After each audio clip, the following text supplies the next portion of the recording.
Chers amis, abreuvés de délices, bourrés d'enthousiasme, noyés de joie, gavés de réconfort, aveuglés par vos lumières, assourdis par vos appels, stimulés par vos éloges, farcis de vos vitamines, soulevés de mon siège, balancés sur ma chaise, je renacle et caracole, tel vieux coursier, ruant et palpitant, en mal de stabilité. Ah, la vie n'est qu'une palpitation, et l'histoire d'Icelle fut l'histoire de ma peinture. En broyant du noir, j'ai vu surtout du rose. Vision irisée des peintres de l'espace, vision de Narcisse malmené par Pluton. Vie simple, uniforme de bon ton, dit-on, mais emplie des couleurs vives et tendres, vomies par les poissons nacrés, pêchés dans les eaux vives de Phnosie, par les pêcheuses de Narquoisie. Le beau rêve phosphoré, finir en beauté tendrement enlacé par pieuvres passionnées, couché parmi les moules parqués d'Ostende et les sirènes bavardes, je m'offrirai aux baisers avides des jolies bêtes, des eaux, du ciel, de la terre et de la mer. Et vous, amis sculpteurs si présents, saurez-vous mouler mon masque décomposé, déformé par la lumière, anobli par les eaux?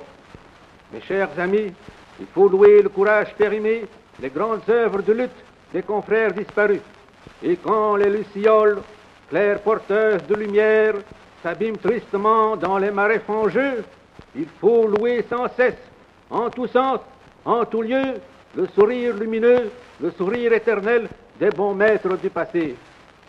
Aux temps enténébrés de mes débuts, au cercle de la chrysalide, à l'essor, cercle peureux, puis au vin et à la libre esthétique, milieu glorieux, crachant feu et flamme, quand sonnaient et fusaient les francs rires des imbéciles, les sourires des érudits, les soupirs cruels des vieux critiques, les longs outrages, les incompréhensions tenaces, les cris d'horreur des bécasses, les brimades, les pluies de pain et d'oignons, quand les esthètes exaspérés échangeaient force Orion. Après vinrent pour me penser les vierges consolatrices, les dames en détresse, les bableuses isabellées, les servantes à corte portant haut leurs tinets retroussés.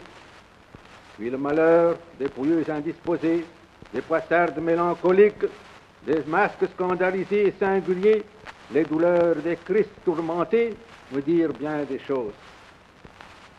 Et maintenant, c'est le grand contraste, l'époque dite des libertés, des licences, du bon accueil aux chercheurs, des banquets et des fleurs en bouquet, des cuisiniers dangereux, des vivisecteurs impunis, des destructeurs de sites, des ratiboiseurs de nos bois précieux, des violeurs de nos dunes sauvages, des combleurs de nos bassins prestigieux, des vandales effrontés, des architectes cubiques aux derrières croulants mal bétonnés, des médicastres aux moelles de Ouistiti, des censeurs pudiques verbalisants, encore des gabelous farfouilleurs à l'index érectile, osent griffer les pages libres et humaines de nos grands artistes.